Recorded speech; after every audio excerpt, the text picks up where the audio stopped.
না এদিকে গেছে এদিকে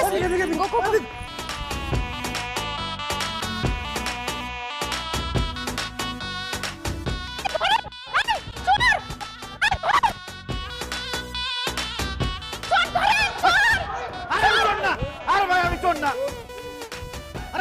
সরি আরে ও চোর আমাদের বাসার দারোয়ান আমাদের বাসার টাকা চুরি করে পালাইছে। আরে আমি চোর না মাইরেন না ভাই মাইরেন না 2 ডিগ্রি বেশি বুঝেন কেন মারতে বলছি। আমাদের বাসায় মুরুব্বি আছে তারা বিচার করবে আইন নিজের হাতে তুলে নেবেন না। এই ধর থ্যাংক ইউ ভাই অনেক হেল্প করছেন চোর তো ধরতে পারতাম না। দেখ কাজটা কিন্তু ঠিক হইতেছে না কাজ গেলে বুঝবা ঠিক হইতেছে নাকি। ধর কি খবর তোমার ফাইজলামি শুরু হয় না আজকে আঙ্কেল আসুক তোমার ব্যবস্থা করতেছি।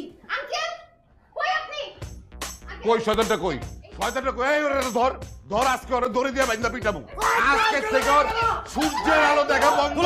এই ধর দুলাভাই আপনি কই দুলাভাই আপনার উপর আপনি পাগলের মতো করতেছেন কাকে হ্যাঁ একটা ছেলে বিয়ে করবে না তারকে জোর করে বিয়ে করাবেন আর জোর করে বিয়ে করাইলেন বাসর রাতে তারপরে পালায় গেল আপনি কি পাহারাদার নিয়োগ করবেন দরজায় বুঝানি রে বাবাকে। আরে ছাগল তুই বিয়ে করবি না ভালো কথা কিন্তু তুই বাড়ির থেকে পালায় যাস কেন? কি বলেন আঙ্কেল বিয়ে করবেন এটা ভালো কথা হয় কিভাবে বলো না আর যদি বিয়ে না করে তাইলে সে আমার এত বড় সর্বনাশ করলো কেন?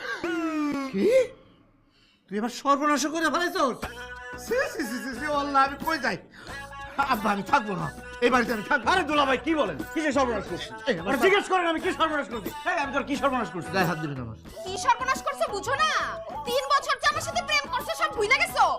আরে কিসের প্রেম আমি কোনো প্রেম টেম করি নাই বললো রাত্রি হিসেবে দুষ্টামি করে ফেলছি। দেখছেন আমার জীবনের লাল বাতি জ্বালা এখন কি বলতেছে।